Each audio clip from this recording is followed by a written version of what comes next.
Hello guys and welcome back. For this last exercise in this chapter we are going to modify the calculator program so that it uses methods to perform the arithmetic operations. Before I start the lesson, if you didn't subscribe to my channel, please hit the subscribe button and press the bell icon for more updates. So let's get started. This one is not very difficult but it is a little bit time consuming. So we are going to start off with the add method. Static double add. It will take two parameters, double in 1 and double in 2, and it returns two parameters added together, return in 1 plus in 2. We will do subtract next. We will call it subtract, same basic idea.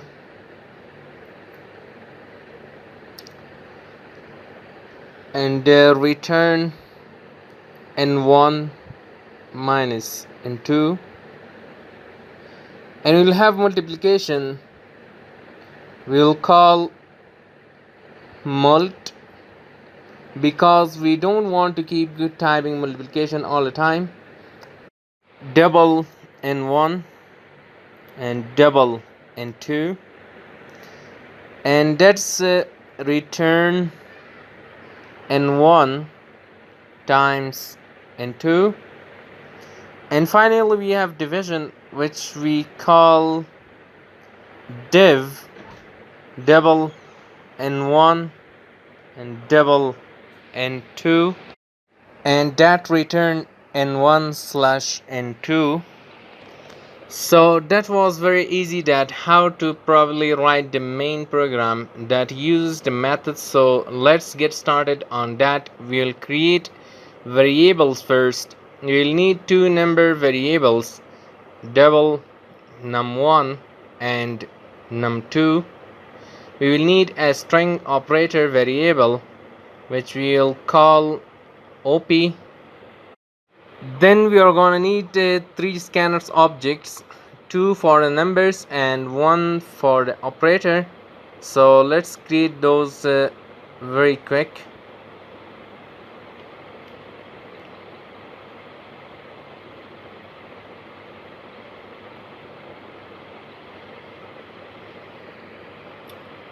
Okay, so now we are ready to prompt the user. So we will write system out print enter first number num1 is equal to input num1 dot next double, and then system out print enter second number num2 is equal to input num2 dot next double, and then finally system out print enter operator op is equal to input dot next. Now what we have to do is to use else if statement that check the operator and call the correct method.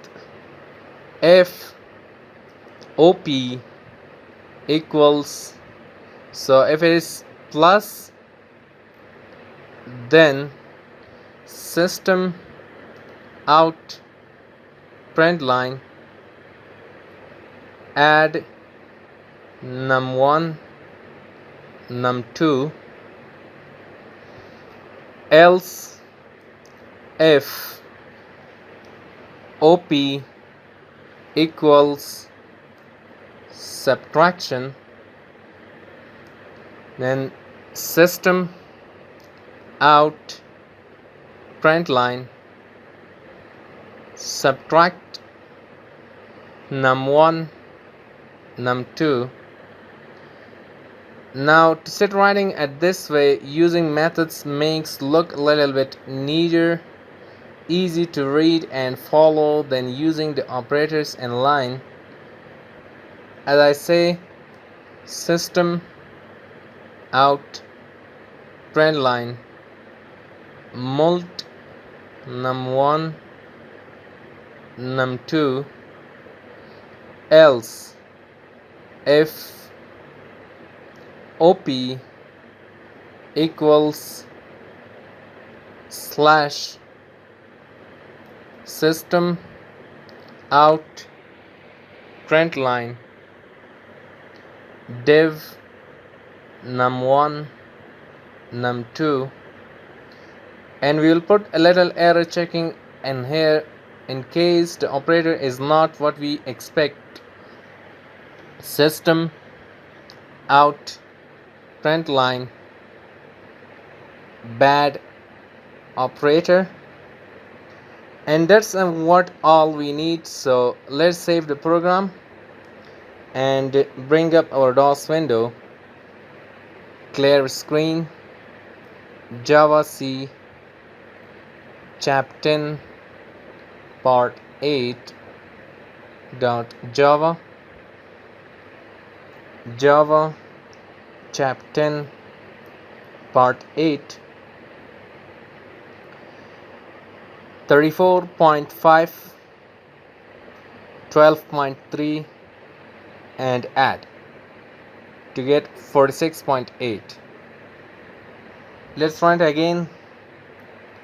First number is 45, second number 98, subtract negative 53.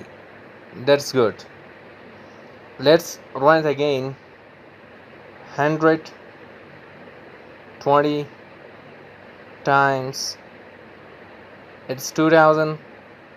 One more time to do some ridiculous calculation. Here we go.